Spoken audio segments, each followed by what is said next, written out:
श्रीमंत घरची सून भाग 5. मागील भागात आपण पाहिलं होतं की समीर म्हणाला, तू ज्याला तुझा वडील समजते तो तुझा वडील नाही. सईच्या डोळ्यात अश्रू आले. मग माझे वडील कोण आहे? समीर काही क्षण शांत राहिला आणि मग म्हणाला, ज्याच्यावर तू प्रेम करतेस त्याचं वडील. सई स्तब्ध झाली. आता पुढे.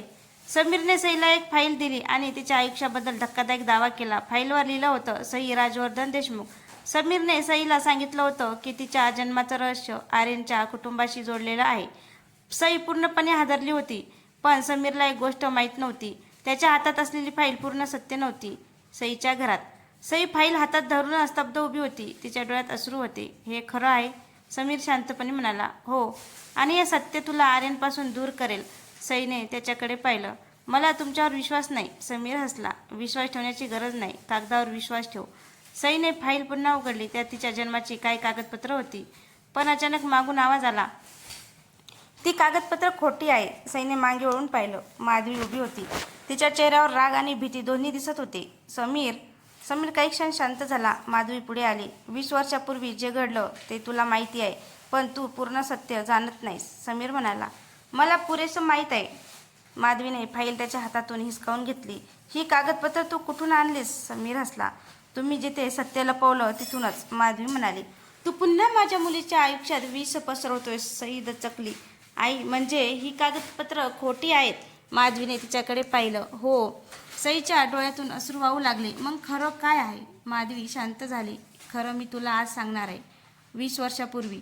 माधवीने सईला सगळं सांगायला सुरुवात केली. तुझ्या जन्माच्या वेळी मी देशमुखाच्या घरात काम करत होते. राजवर्धन साहेबांनी तुझ्या जन्माच्या वेळी मला मदत केली होती. पण त्यांच्याशी वडील मुलींचा संबंध नव्हता. सईने आश्चर्याने विचारलं, मग त्या फोटोमध्ये मी का होते? माधवी म्हणाली, कारण त्या रात्री तू आजारी होती. साहेबांनी तुला हॉस्पिटलमध्ये नेण्यासाठी माझी मदत केली होती. सईने डोळे पुसले. मग एवढं गुपित का ठेवलंय? माधवी म्हणाली, कारण त्या काळ देशमुखांच्या कुटुंबात संपत्तीचा मोठा वाद सुरू होता. कोणाचा? समीरच्या वडिलांचा. सई स्तब्ध झाली. समीरचा खरा डाव. माधवी पुढे म्हणाली, समीरच्या वडिलांना देशमुखांच्या संपत्तीत हिस्सा हवा होता, पण राजवर्धन साहेबांनी नकार दिला. त्यामुळे घरात मोठा वाद झाला आणि त्या वादात तुझं नाव ओढलं गेलं. सईने विचारलं, माझं नाव? माधवी म्हणाली, कारण त्यांना माहिती होतं की मी राजवर्धन साहेबांची विश्वासू व्यक्ती आहे. त्यांना वाटलं माझ्याकडे देशमुखांच्या कुटुंबाबद्दल काही महत्त्वाचे कागद आहेत. सई शांतपणे ऐकत होती. म्हणून मी तुझ्यासोबत शहर सोडलं. समीर संतापला.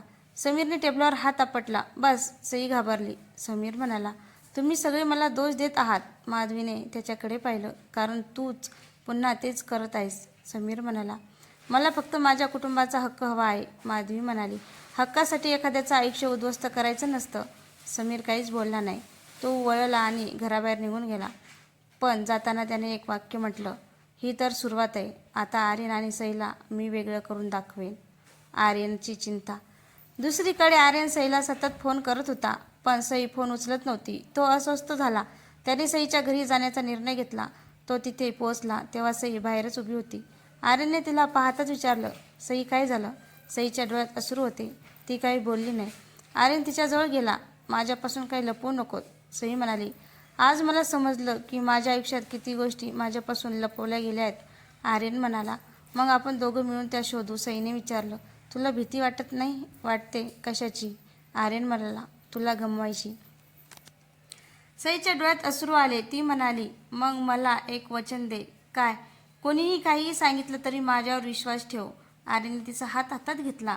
हे वचन आजपासून नाही, कायमचं आहे. देशमुखाच्या बंगल्यात आर्यन घरी परतला. वैद्यही त्याची वाट पाहत होती. तू सईला भेटलास? हो.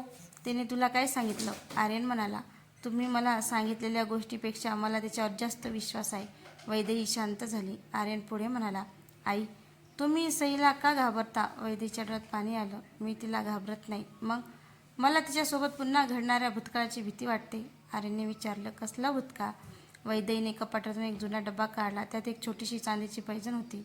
आर्यनने ती पाहिली. ही कोणाची? वैद्यही म्हणाली, सईची. आर्यन दचकला. तुमच्याकडे कशी? वैद्यही काही बोलली नाही. वैद्यही हळू आवाजात म्हणाली, मी वाईट आहे असं तुला वाटत असेल. आर्यन शांत राहिला. पण काही निर्णय मी चुकीच्या भीतीपोटी घेतले. सईला मी कधीच नुकसान करायचं ठरवलं नव्हतं. मग तुम्ही तिचा विरोध का केला? वैद्यही म्हणाली, कारण मला वाटत होतं की तिचं आणि या घराचं नातं पुन्हा जोडणं धोकादायक आहे. आर्यनने विचारलं, कोणासाठी? वैदेहीने उत्तर दिलं, तुझ्या वडिलांसाठी. आर्यन स्तब्ध झाला. अचानक राजवर्धनाची तब्येत बिघडली. तेवढ्यात बाहेरून आवाज आला, साहेब. सगळे धावत बाहेर आले. राजवर्धन खाली बसले होते. आर्यनने त्यांना धरलं. बाबा. त्यांना लगेच हॉस्पिटलमध्ये नेण्यात आलं. हॉस्पिटलमध्ये डॉक्टरांनी सांगितलं, ताण कमी ठेवणं गरजेचं आहे. आर्यन बाहेर आला.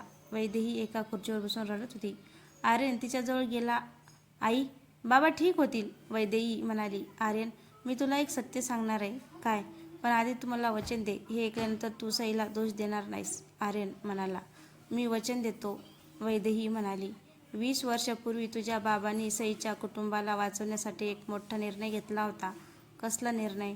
वैदेही काही बोलणार इतक्यात डॉक्टर बाहेर आले. मिस्टर आर्यन? हो.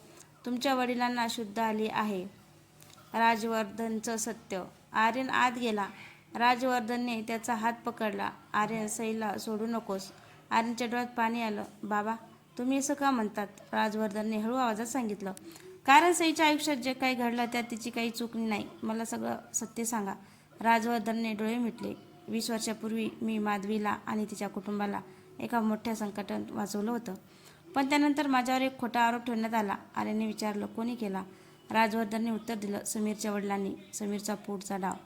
त्याच वेळी समीर एका ऑफिसमध्ये बसला होता. त्याच्या हातात देशमुखाच्या कंपनीचे काही कागद होते. तो फोनवर म्हणत होता, आता राजवर्धन हॉस्पिटलमध्ये आहे. समोरून आवाज आला, मग? समीर म्हणाला, आता कंपनीवर नियंत्रण मिळवण्याची वेळ आली आहे. आणि आर्यन? समीर हसला. तो प्रेमात अडकला आहे. सई, तिला मी भावनिकदृष्ट्या कमकुवत करेन. समोरचा माणूस म्हणाला, पण माधवी? समीर काही क्षण शांत राहिला. मग म्हणाला, माधवीकडे अजूनही तो पुरावा आहे ज्यामुळे माझ्या वडिलांचं खरं रूप समोर येऊ शकतो. आणि शेवटचा ट्विस्ट.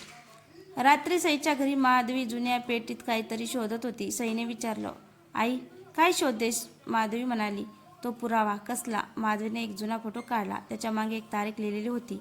सईने ती तारीख पाहिली, तिच्या जन्माची तारीख. आणि फोटोच्या मागे अजून एक वाक्य लिहिलं होतं, सत्य उघड झालं तर देशमुखाचं घरच नाही तर सईचं आयुष्यही धोक्यात येईल. सईने आईकडे पाहिलं. आई, हा पुरावा कुठे आहे? माधवीने तिच्याकडे पाहिलं.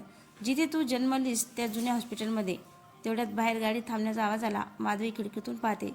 समोर समीर उभा होता आणि त्याच्या हातात तो जुना पुरावा शोधण्याचा नकाशा होता. माधवी घाबरून म्हणाली, सई, आपल्यापेक्षा आधी समीर तिथे पोहोचला तर सगळं संपेल. सईने आईचा हात घट्ट पकडला. मग आपण त्याच्या आधी तिथे पोहोचूया. तर मित्रांनो, पुढील भागात आपण पाहणार आहोत, सई आणि माधवी त्या जुन्या हॉस्पिटलमध्ये जाणार का? समीरला नेमका कोणता पुरावा हवा आहे? राजवर्धन 20 वर्षापूर्वी खोटा आरोप कोणी केला? आणि सईच्या जन्माची रात्री नेमकं काय घडलं होतं? पाहू पुढच्या भागात.